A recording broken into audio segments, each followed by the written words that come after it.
ગોવા મધુરા ગોપા મધુરા વદનમ મધુરમ હલનમ મધુરમ ચલનમ મધુરમ મધુરાધેપતિ રખિલમ મધુરમ. જે ચારિત્ર અને ચરિત્રની બેયની વચ્ચેનો કોઈ ગ્રંથ હોય તો એ આપણું રામાયણ છે. અને સુંદરતાની પરાકાષ્ઠા હોય એ આપણું ભાગવત છે. જે કથાઓ છે અને જેને આંગણે કથાના ઉતારા થાય ને ત્યાંની વ્યથા નીકળી જતી હોય છે. જેને આંગણે કથા થાય એના આંગણા માલી કથાનો ઊંધું કરો થાક. તમારા જીવનનો થાક દૂર કરવો હોય ને તો કથામાં મનને રાખજો. કારણ કે કાં કથા હોય ને કાં થાક હોય. અને અમુક જોજો તમે કાંઈ ન કરતા હોય ને 24 કલાક થાકેલા હોય. ફોન કરો તો હમણાં મને વાગ્યો. શું કામ? એમાં મંથન નથી. કથા હશે તો મંથન હશે. એવું ટૂંકમાં જે પરિવાર ઉપર ભગવાન રાઘવેન્દ્ર સરકારની પૂર્ણ કૃપા છે, જલારામ બાપાની જેના ઉપર પૂર્ણ કૃપા છે, અને સદગુરુ ભગવાનની જેના ઉપર પૂર્ણ કૃપા, પૂજ્ય બાપુની જેના ઉપર કૃપા છે, એવા આંગણે આવું રૂડો અવસર અને એમાંય વડીલનો જન્મ દિવસ ઉજવાય. મને ખબર નહીં પોપટલાલ કાકાના મગજમાં, જીવનમાં, અત્યારની વર્તમાન પરિસ્થિતિમાં એ શું ચિત્ર જોતા હશે, પણ અતિ આરખ બહુ હોય. હવે તમે વિચાર કરો કે 1945માં ટૂંકમાં બાપાના જન્મ પછી બીજે વર્ષે આ દેશને આઝાદી એટલા વર્ષો થયા. એ પરિસ્થિતિમાં જે સંઘર્ષ કરીને જે 6 મહિનાના હોય અને પિતાનું વિદાય થઈ જાય અને માતુશ્રી જેને ઉછેરીને મોટા કરે, અને સાહેબ એ 1960ની આજુબાજુમાં પોતે ગ્રેજ્યુએટ થાય. એ સમયમાં પોતે એટલું ભણે અને ન્યાલી. અને હકીકત હું કહું છું, હું તો યુવાન મિત્રોને કહું છું કે આ દેશમાં, આ ધરતીમાં, આ પૃથ્વીમાં, સંપૂર્ણ કહું તો માનવ સંસારમાં જે પેંડના જોરે મોટો થાય ને એને દુનિયા યાદ કરતી હોય છે. તમે જો કે આ તમારો આખો રાંધનપુર વિસ્તાર, આ ભાંભર એટલે અહીં રાજસ્થાને આઘું નહીં, પાકિસ્તાને આઘું નહીં. પાકિસ્તાન વધીને 55 કિલોમીટર થતું હશે. આથી વધારે અહીંથી ન થાય.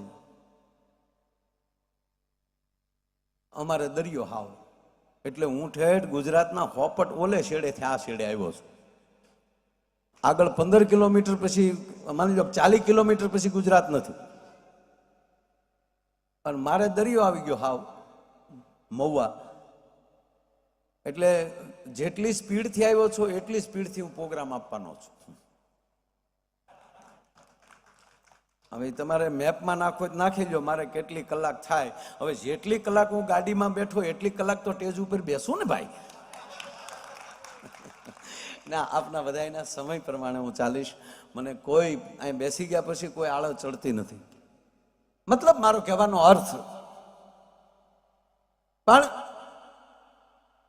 વાત કરું છું જે પંડના જોરે, એમાં દીકરી હોય કે દીકરો હોય, સ્ત્રી હોય કે પુરુષ હોય, જેને પોતાની માટે કઈક તાકાત હોય, કોકની રાહે રહેતો હોય, કોઈ દી કાંઈ ન કરી શકે. અથવા તો જેને કાંઈ કરવું નથી અને પોતાની રીતે ફેલ ગયો હોય ધંધામાં, જીવનમાં, બે માણસને ન ભીડ્યું હોય ને તોય હું કે હું ના પડતો તો અમારો નહોતો અહીંયા સંબંધ કરવો. ભાઈ તું 3 વાર જોઈ આવ્યો હતો ભાઈ બેન તાન. પણ જે માણસ બીજી રીતે જ્યારે ફેલ થાય છે અને બીજાની માથે અબજસ નાખે છે ત્યારે માનજો કે કાયરતાની નિશાની છે. ફલાણા ભાઈ મને ન મળ્યા ને મને મદદ ન કરે, નહીતર હું ત્યાં પહોંચ્યો હોત. અથવા તો અમે આવી રીતે જતા હતા પણ ફલાણા ભાઈ અમને બહુ ના. કોઈનું નુકસાન પણ નથી કરતું. કેવલ ને કેવલ જેને સદગુરુ ઉપર ભરોસો હશે ને એ પંડના જોરે ગમે એવું કામ કરી શકશે ભલામણ. એટલે હું વાત એ કરું કે આ તમારું રાંધનપુર પણ અમારે ગીર નજીક થાય. મારી સ્કૂલથી 15 કિલોમીટર સાવન હાવજ રહી. અને હવે તો સ્કૂલે આવે છે, ક્યારેક ક્યારેક ભણવા નથી આવતા પણ ત્યાં સુધી આવી જાય છે હાવજ. ઘણી વાર દિવસે આવી જાય, રાતે પણ આવે. આપણું મહુવા વટીને ટોલ નાકાની આજુબાજુ આટા મારતા હોય હાવજ. એ હાવજથી વધારે જંગલમાં જોરાવર પ્રાણી એકેય નથી. આફ્રિકાના જંગલમાં તમે જાઓ તો હાથી હોય, આપણા તે દક્ષિણના જંગલોમાં હાથી છે, પણ ત્યાં હાથી ને સિંહ બે ભેગા નથી. પણ આફ્રિકાના જંગલમાં સિંહ ને હાથી બે ભેગા છે. તો હાથીથી મોટું કોઈ પ્રાણી નથી, પણ તાકાત અને કાળજુ એ કોઈ તો હાવજ પાસે, સિંહ પાસે. એના પંચ, જે પંચ મારે ને આમ, એ પંચમાં 2 ટનની તાકાત છે. આમ પંચ મારે હાવજ કરીને, એટલે પહેના કરકામાં આમ મારે ને એટલે હાડકાના ભૂકા કરી નાખે. કોઈ પ્રાણીથી હાવજ ન બીવે, જંગલનો રાજા કહેવામાં આવે. બહુ સરસ મુદ્દો લીધો છે, એટલે કહું એ કોઈ પ્રાણીથી ન બીવે. હાથી હામો આવી જાય, પણ હાથી હામી ત્રાળ નાખે તો હાથી છે વજનદાર, તાકાત વાળો પણ એટલો છે. પોઈન્ટમાં આમ ઝાડવું પકડે તો કરાડા ભાફ દઈને વડલો ભાંગી નાખે, પણ કલેજું નથી, નો પાવર. હવે ધડક નાખે ને તો ઓલો હાથી કરીને બેસી જાય. બેની કિક્યારી હરખી છે, પણ એનામાં હિંમત નથી. ઘણા હોય 7.5 ફૂટના ભાઈ, 130 કિલો વજન હોય. આમ બુલેટની કીક ઉપર પગ મૂકે તેને હાથે બુલેટ ચાલુ થઈ જતું હોય. પણ કોક કાઠલો પકડે ને ત્યાં પરસે વળે, રેવા ગયા મેં ક્યાં તમને કઈ કીધું. પણ હાવજમાં કલેજું છે. સાંભળજો, વાત જે કરવા જાવ, સિંહ જેટલી તાકાત અથવા તો હિંમત એક પણ બીજા પ્રાણીમાં નથી. હાવજ કોઈથી બીવે નહીં. તમે ગીરમાં આવો અમારે, મેં ક્યારેક આવજો તમ તારે, હું દેખાડી. આમ ગીરમાં હાલ્યો જતો હોય તેના આમ પંજા પડતા હોય ને, આમ હાલવાની એની સ્ટાઇલ જુઓ ને, ભલભલા મહાપુરુષોને એની હાલવાની હાલ ગોતવી પડે. ને સિંહણ હાલી જતી હોય તો બેનોને હાલ ગોતવી પડે સાહેબ. હાથણી, સિંહણ એ હાલી જતી હોય તો એની જેવો કળ જેવો, એની જેવો વળાક ના આવે કોઈ. અને હાવજ આમ ડગલા માંડતો જતો હોય, અને એમાંય આમાં એનો પગ આમ ઊંચો થાય, અને 2 કિલાનો પાણો પડખે આવ્યો હોય ને આમ ટોકર લાગી જાય તો ગીરના ગાળામાં ખારા કરતો એમ કહેવાય કે પાણો વયો જાય. અને એટલું નહીં, રીહમાં આવીને અને ખીજાઈને હાવજ આમ પંજો આમ ધરતી ઉપર મારે ને એટલે એક ગાડું ધૂળ ઉડાડી નાખે, એટલી તાકાત હોય. અને આમ હાલ્યો આવતો હોય, પણ આપણે તરી જવું પડે. પણ એટલો ખુખારથી નાલ્યો આવતો હોય, પણ હામો જે હાપ આવે, એટલું થાય ને એટલે સિંહ ભાઈ કેળો બદલાવી નાખે. હાપ હામો ન થાય. જો આને 20 નોર છે, પંજો છે, 2 ટનની તાકાત છે પંજામાં, બધું છે, કાળજું છે, પણ સાપ જ્યાં ઊંચો થાય એટલું નહીં. અમારા ગીરમાં નિયમ છે સાહેબ, જે કેડે રોજ હાવજ હાલતો હોય ત્યાં તમે ખાલી સાયકલનું ટાયર નાખ્યા હો ને, તી કેડે પછી એવું કાળું ભળી જાય ને હાપ જેવું, તી કેડે પાછો નહીં હાલે ભાઈ.